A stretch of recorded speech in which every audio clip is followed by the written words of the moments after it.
নমস্কার বন্ধুরা, sports news 247-এ তোমাদের সবাইকে জানাই স্বাগত। তো দ্বিতীয় ওয়ানডে ম্যাচে নিউজিল্যান্ড ভারতকে 7 উইকেটে হারিয়ে দিয়ে সিরিজের সমতা ফিরিয়েছে। এখন থার্ড ম্যাচ যেটা ইনডোরে হবে সেটা নির্ণায়ক ম্যাচ হবে। যে সেই ম্যাচটা জিতবে তার নামেই ওয়ানডে সিরিজটা হয়ে যাবে।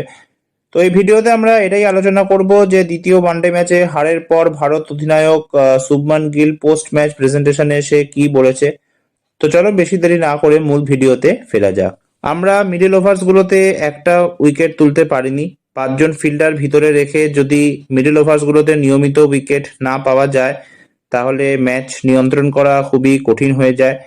এমনকি যদি আমরা আরো 15-20 রান বেশি অ্যাড করতাম তবুও, কারণ আপনি যদি মধ্য ওভারগুলোতে উইকেট নিতে না পারেন তাহলে নির্দিষ্ট টার্গেট রক্ষা করা সত্যি খুব কঠিন হয়ে পড়ে।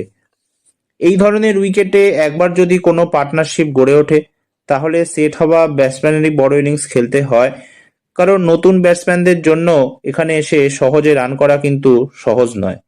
শেষ পর্যন্ত আমরা বোর্ডে একটা ভালো টার্গেট তুলতে পেরেছিলাম এবং প্রথম 10 ওভারে আমরা খুব ভালো বোলিং করেছি।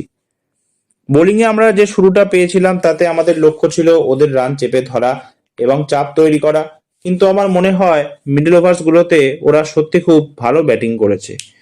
প্রথম 10 থেকে 15 ওভারে বল কিছুটা নড়াচড়া করছিল, তবে 20 থেকে 25 ওভারের পর উইকেটটা হয়তো একটু সেট হয়ে যায়। তবুও আমি মনে করি মিডল ওভার্স গুলোতে বোলিং করার সময় আমরা আরো একটু সাহসী হতে পারতাম, আমরা আরো কিছুটা ঝুঁকি নিতে পারতাম।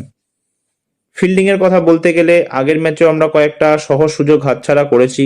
এটাও ঠিক যে এই দলটা সবসময় ফিল্ডিং এ উন্নতি করার চেষ্টা করে।